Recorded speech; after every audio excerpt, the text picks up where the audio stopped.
असां इन वक़्तु मौजूदु आहियूं मेन ईस्ट नवाबशाह ड्रेन ते। तव्हां ॾिसी रहिया आहियो त हिते सफ़ाई जो को इंतज़ाम न आहे थियल। इलाही सालनि खां हिते खोटाई न थी आहे।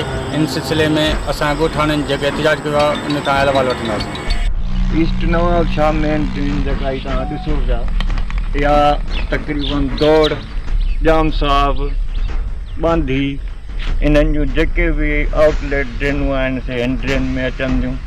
ऐं हीअ ड्रेन स्पेनल ड्रेन आहे शहदादपुर जी भर में, उते छोड़ करे थी। इन विच में जमड़ाऊ जी सीपेज, ट्यूबवेलनि जो पाणी, गटरनि जो पाणी, जेके गटर आहिनि शहरनि जा उन्हनि जा पाणी बि हिन में छोड़ कनि था।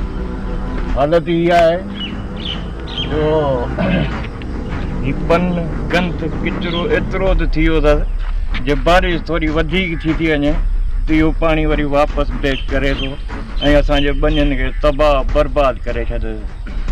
सो असांजी गुज़ारिश आहे वज़ीर आला सिंध खां त महिरबानी करे, अॻे बि केतिरा दफ़ा हिन जे बारे में असां लिखी चुका आहियूं त हीअ जेका ड्रेन आहे सा कंहिं न कंहिं वक़्तु असांखे ॿोड़े थी।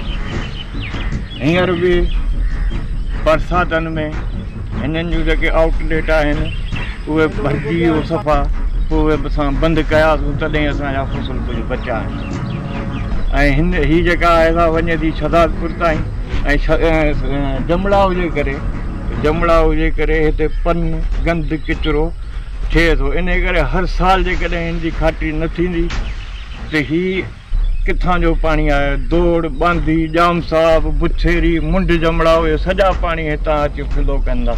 जॾहिं अॻियां ॻंढु आयो पियो हूंदो त पाणी कीअं वहंदो? पाणी जेको आहे सो हिते अचो ब्लॉक थियो वञे।